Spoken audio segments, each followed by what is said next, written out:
لو انت بتسافر كتير جوه امريكا او ناوي تسافر قريب، الخبر ده لازم تسمعه بهدوء وتركيز. في قرار جديد هيأثر على ناس كتير جدا مسافرة جوه امريكا في الفترة الحالية. القرار ده هيبدأ تنفيذه من اول فبراير 2026.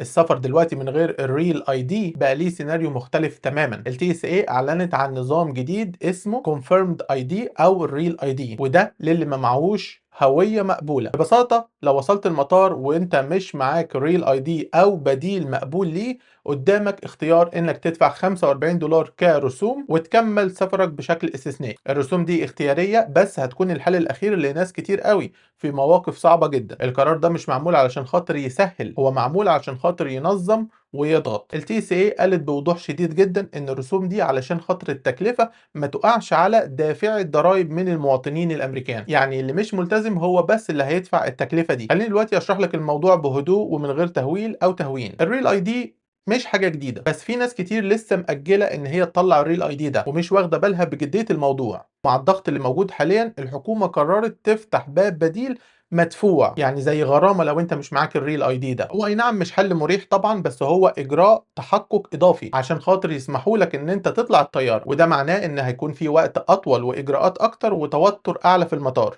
ال 45 دولار دي مش تذكرة ومش ضمان ان انت مش هتتأخر، هي مجرد رسوم دخولك في عملية تحقق مختلفة. ال TSA نفسها قالت انك لو عايز تتجنب التأخير ده او فوات الرحلة بتاعتك لازم يكون معاك الريل اي دي او الهوية المقبولة من البداية. طب الكلام ده معناه ايه عمليا للمسافر العادي؟ معناه ان الوصول للمطار من غير هوية مقبولة بقى ليه مخاطر حقيقية. معناه ان الحل المدفوع ده مش رفاهية، ده يعتبر انقاذ للموقف بتاعك، بس الانقاذ ده ليه تمن مالي ووقتي. ناس كتير هتكتشف القرار ده وهي واقفة في طابور التفتيش بتاع الانتظار، وساعتها الاختيار هيكون يا اما تدفع ال 45 دولار يا اما ترجع بيتك تاني. وده بالظبط اللي التي اس اي بتحاول تمنعه بالاعلان المسبق عن موضوع الرسوم دي. هم يعتبروا بيقولوا لك من دلوقتي وبيبعتوا ايميلات لكل الناس تقريبا ان الرسوم دي هيبدأ تفعيلها رسميا من يوم 1 فبراير 2026. يعني اي رحلة بعد التاريخ ده هتدخل تحت القاعدة الجديدة دي. الرسالة واضحة جدا، جهز نفسك قبل ما تطلع من البيت وخلي 45 دولار جاهزين لو انت مش معاك الريل اي دي او بطاقة الهوية المعتمدة دلوقتي، واطلع بدري علشان خاطر لو في احتمالية للتأخير. خلي بالك القرار ده جوه امريكا بس، يعني للطيران الداخلي داخل امريكا. ناس كتير بتتلخبط وبتفكر ان الموضوع ده ليه علاقة بالهجرة، هو مش قرار ليه علاقة بالهجرة،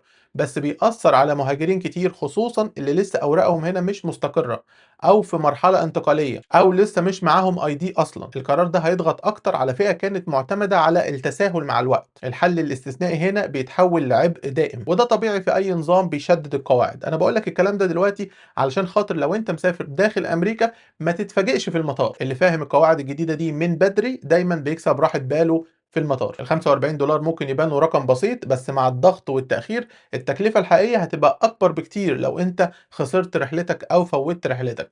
يعني تخيل كده مثلا الرحلة بتاعتك تفوتك بسبب ان انت مش معاك فلوس تدفع الغرامة دي، او تتأخر على مؤتمر انت رايحه، او تتأخر على شغل انت مسافر له، او حتى مناسبة مهمة انت رايح لها. كل ده ممكن يحصل لو انت مش معاك ريل اي دي. القرار ده يعتبر رسالة مباشرة لكل مسافر داخل امريكا، يا تكون جاهز يا تدفع وتتحمل طبعا العواقب بتاعه الرسوم ال 45 دولار الجديده دي. التي سي اي قالتها بكل صراحه، الحل الافضل ليك هو الالتزام من البدايه، وده اللي لازم اي حد مسافر يفهمه دلوقتي، مش يوم السفر ومش عند بوابه التفتيش. لو حابب انك تسافر بكل هدوء خليك دايما سابق بخطوه، ولو مش عارف وضعك طبعا لازم تسال من بدري عن القرارات دي، لان القرارات اللي زي كده في المطارات مش بتستثني احد، والمطار هو اخر مكان تحب ان انت تكتشف فيه مفاجآت جديده. انا عندي فيديوهات كتير هنا في القناه عن كل حاجه تقريبا تخص السفر والهجره والمعيشه في امريكا. بس لو انت ناوي تسافر بره امريكا وفعلا عايز تعرف التحذير العاجل بخصوص السفر بره امريكا، اعمل لك كوبايه شاي محترمه واتفرج على الفيديو ده دلوقتي. شكرا جدا جدا لمتابعتك، اتمنى لك كل التوفيق.